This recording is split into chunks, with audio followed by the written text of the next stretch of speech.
পাগলিটা চলে গেল, দীর্ঘ 1 মাস পূর্ণ হলো, তবুও ফেরেনি ঘরে।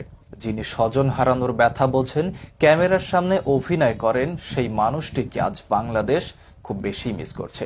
বলছি কথিত হাজার বছরের শ্রেষ্ঠ বাঙালি বঙ্গবন্ধু শেখ মুজিবুর রহমান ওরফে দেবদাসের মেয়ে শেখ হাসিনা ওরফে কাঁঠাল রানীর কথা। গত 5ই আগস্ট রাগ করে হেলিকপ্টার যোগে মামু বাড়ি দিল্লি গিয়ে পড়েন। সেই থেকে 1 মাস পার হয়ে গেলেও ফিরে আসেননি নিজ ঘরে। পাগলিটা যেদিন চলে যায় তারপর থেকে বাংলাদেশ কেমন যেন থমকে আছে।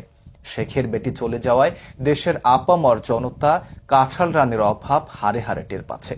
পাগলিটা হয়তো চলে গিয়ে বেঁচে গিয়েছে, কিন্তু রেখে গেছে সহজ সভাপতিদেরকে, যারা নিয়মিত কট খাচ্ছে। এজন্যই হয়তো লোকে বলে, যার চলে যায় সেই বোঝে হায় কট খাওয়ার কি যন্ত্রণা। কাঁঠাল রানীকে নিয়ে আরো বিস্তারিত জানাচ্ছেন টিক্কা সেলিম। আপনজন হারাবার বেদনা যে কত কষ্টে, তা আমার থেকে আর কে বেশি জানে। স্বজন হারানোর ব্যথা বুঝতে পারে এমন একজন দেশ দরদি জননীকে এই বাংলার নিষ্ঠুর মানুষ বুঝতে পারল না। শেখ হাসিনা পালিয়ে গেছে, শেখ হাসিনা নাই, শেখ হাসিনা চলে গেছে, শেখ হাসিনা পালায় না। তিনি বলেছিলেন শেখের বেটি পালায় না, কিন্তু এই নিষ্ঠুর জাতি তাকে পালাতে বাধ্য করেছে। দীর্ঘ 1 মাস হয়ে গেল পাগলিটা বাসায় ফেরে না। কোথায় আছে, কি করছে, কি খাচ্ছে না খাচ্ছে, এই চিন্তায় ঘুমোতে পারছে না হাজারো সহ সভাপতিরা।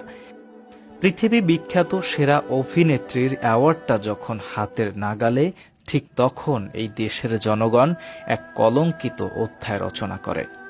যেই আগস্ট মাসে জাতি কাঁঠাল রানীর পিতাকে হারিয়েছিল, সেই আগস্টেই জাতি দেশরত্নকে হারিয়েছে, হয়তো চিরদিনের জন্য, কারণ বয়সটাও যে বড্ড বেড়ে গিয়েছে। কাউকাদের বলেছিল শেখ হাসিনা হারিয়ে গেলে জাতি বুঝবে শেখ হাসিনা কি জিনিস। সত্যি জাতি তা আজ হারে হারে টের পাচ্ছে। কাঁঠাল রানীর থাবা থেকে জাতি মুক্ত হয়েছে, এর চেয়ে জাতির আর কি বা পাওয়ার থাকতে পারে। জাতি এমন একজন স্বৈরাচারী থেকে মুক্তি পেয়েছে, যদি কেউ দুষ্ট বায়ু ত্যাগ করে তাহলেও তিনি স্বজন হারানোর ব্যথা অনুভব করেন।